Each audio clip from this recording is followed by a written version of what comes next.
Hi there, hi there, hi there. Welcome. So glad you've joined today. I am Kelly Pitts, independent Stampin' Up! Demonstrator in Lubbock, Texas.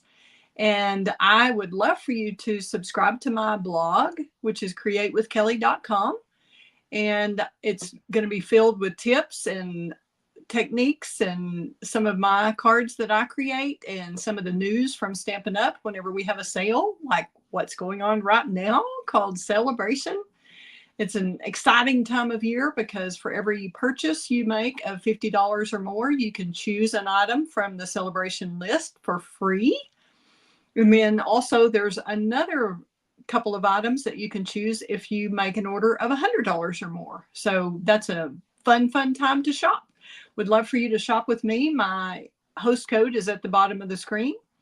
And I also wanted to tell you about my Create with Kelly Pitts YouTube channel. Would love for you to subscribe there. I'm almost to 600 subscribers, which I can't even believe since I'm just in a small area and have just a few customers.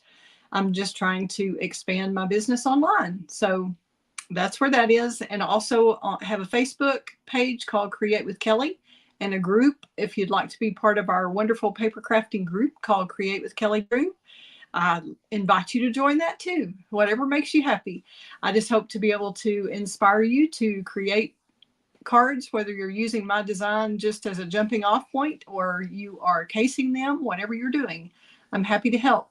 I have today another of my series that I've been making with the Flight and Airy Designer Series paper that is a celebration item that's for free. You get 12 sheets in the pack, and for a $50 order you can choose that for free. And I'm showing you a dozen cards that you can create with that pack. And if you make a $50 purchase, I will send you a PDF with all the supplies and measurements for each card and a link to the video for each card. So makes it easy for you to create. All right. Well, please let me know when you come on, make a comment, let me know who you are and where you're from, and whether you're watching live on Facebook or live on YouTube or you're watching a replay. I'm really happy to have you. You mean a lot to me. This is how I build my business. So thanks for supporting my small business. And we'll get started here. We're going to be using today, besides the Flight and Airy paper that I showed you, we will be using the Perennial postage dies. And we'll also be using the Nested Essentials dies, in addition to the So Sincere stamp set. And all of those product numbers and links should be listed below the video. If you click the see more, it should be right there. And we're going to start with a Pecan Pie card base. And it is your typical 4 1/4 or 8.5 by 5.5 scored at 4 1/4. Whoop! Sorry, got a little wild there with my bone folder. And y'all, I am trying this broadcast it's a little bit different. I'm kind of going on as a guest on the StreamYard app instead of kind of inviting myself to be a guest and doing it from the computer. So y'all, please let me know if the audio and all that is working. So I feel better about this change because I had all kinds of technical difficulties last night and I'm trying to avoid those today. So y'all let me know. Okay, we're going to glue this one flat. We use the postage dies that I showed you, Perennial postage dies.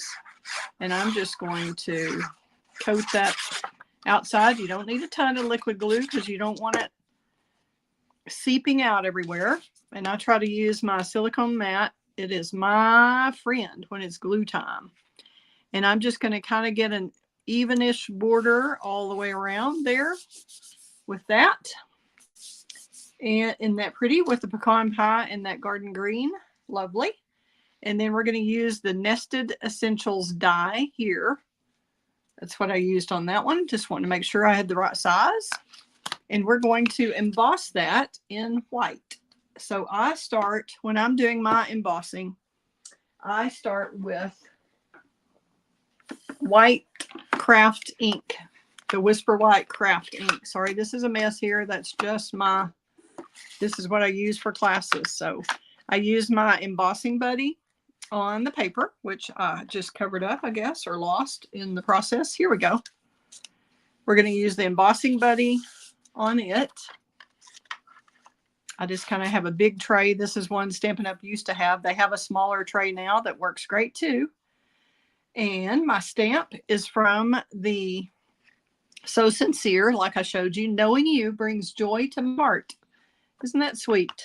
And you just tap on your craft ink. Make sure you get good coverage. If you need to twist it a little bit, you can do that. Even if you need to turn it upside down and do it this way to make sure you get some even coverage, that's great too. Whatever works for you. But I think you get a wider ink, wider coverage if you use the craft white instead of just using Versamark when you do your embossing. Okay, I'm going to huff on that since I've been chatting. Since I stamped, we're going to re-moisten that. Let me see if I can get to where I can see this and you can see it. Trying to get that in the center and just get some even coverage. Press down slightly. Don't walk, don't rock, don't wiggle.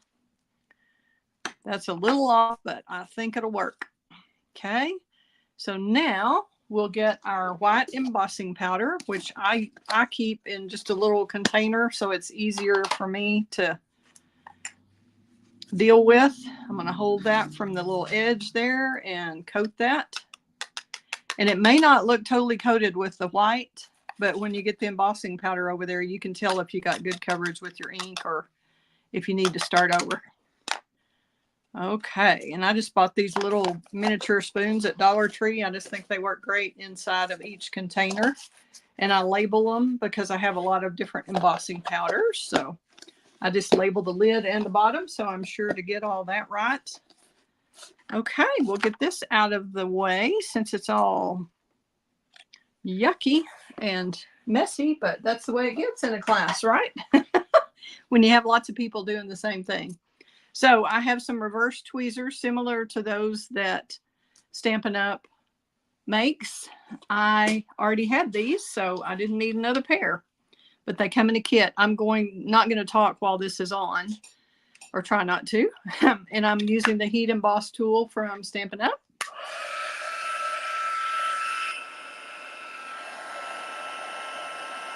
Heating it up on the side just a little bit before I get started. And then I'm going to go to the paper. And some people move it around and around. And some people start in one area and kind of go over the whole thing. It's kind of up to you. Some people start on the back. You can see it's just like magic. See how that's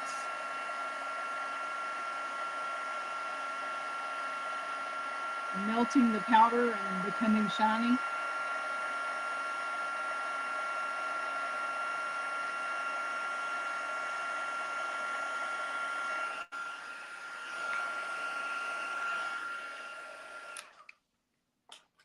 Okay, you just kind of turn it to all angles of the light, make sure everything is shiny and coated, and it looks like it is. Isn't that pretty? How easy to make magic with our heat embossing. Fun, fun. Okay, that is all we need of that. Now we're going to take our card that we're making today. And of course, you may want to do it on the left. You may want to do it more toward the middle. You kind of want to hide the fewest, whichever way you hide the fewest birds, I think would be the way to make that choice. We're going to cover up a little of that one's face. If we do that, we're going to cover part of both of those. Or we can go down here and kind of miss out on that bird altogether, but we've got these two whole ones. So what do you think? You can go all the way up like that, and you're partially covering those, but they still feel kind of full. And you could line it up with the postage die part, or you can go all the way to the top like I did.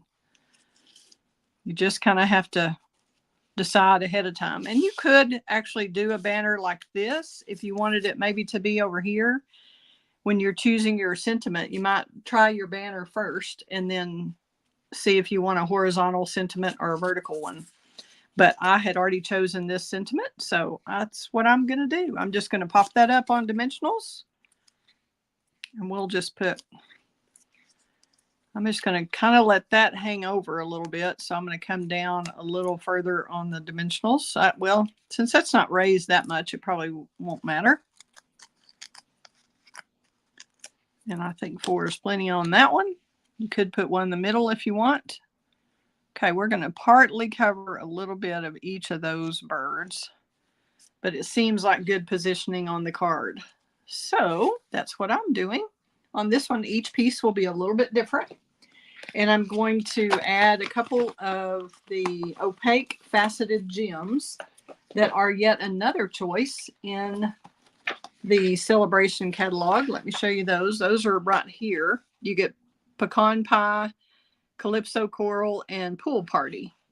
And those are free with a $50 order if you make that choice, opaque faceted gems.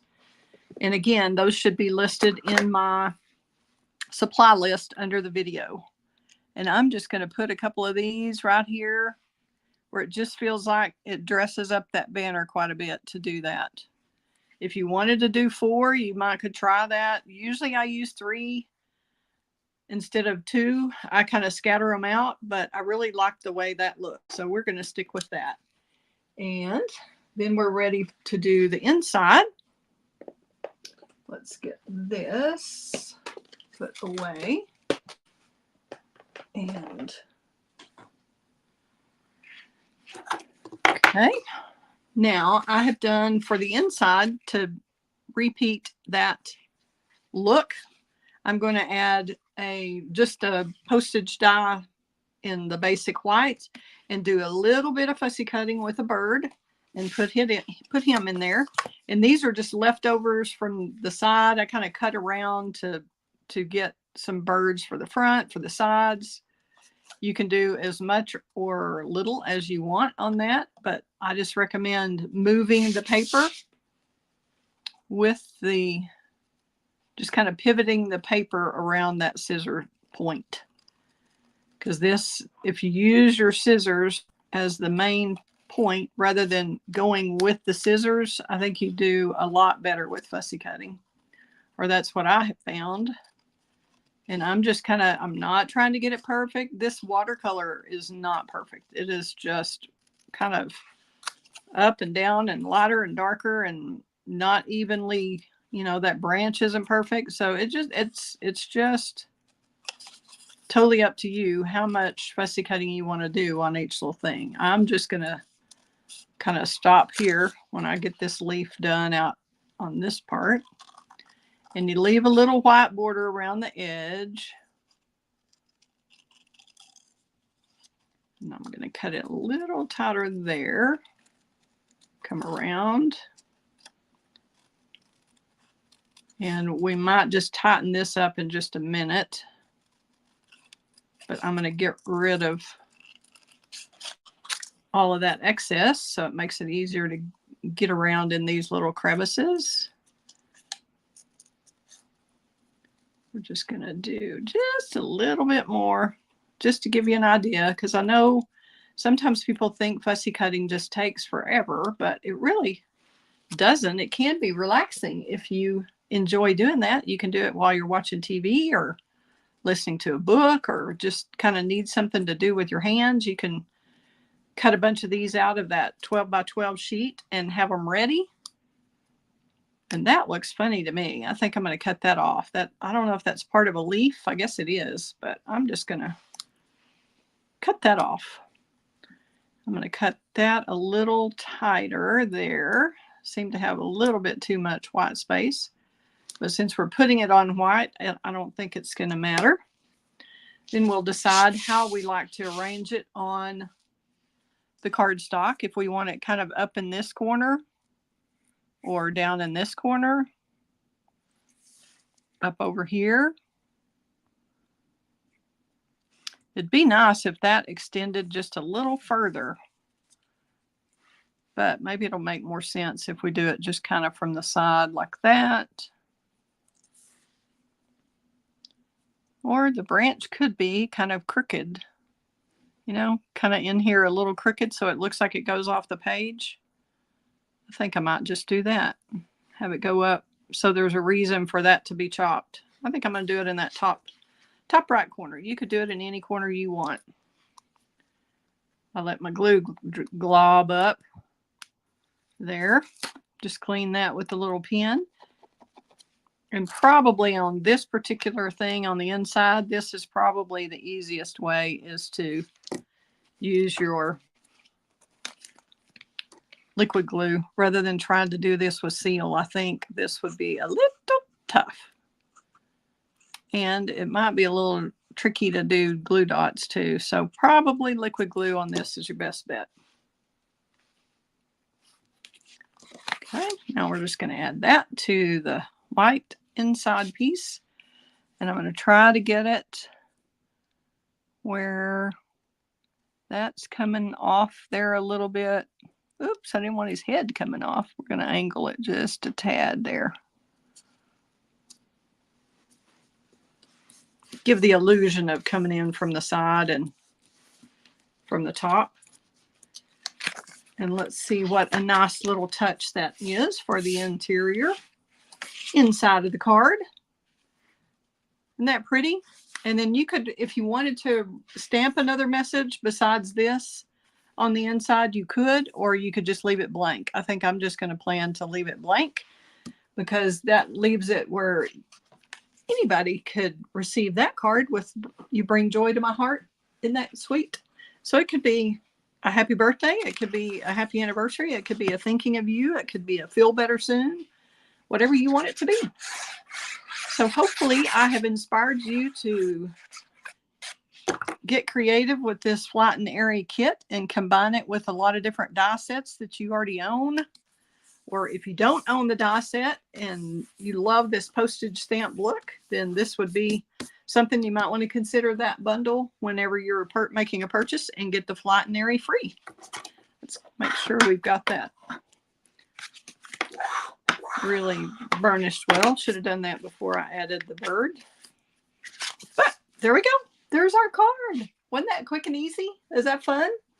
So thanks a lot for tuning in. I'm going to do several more of these videos. Hopefully today I've got to get them all done for all the cards I've designed before the February 29th deadline. So hope you'll pass this on to your crafty friends. Thanks a lot for tuning in. Have a great day.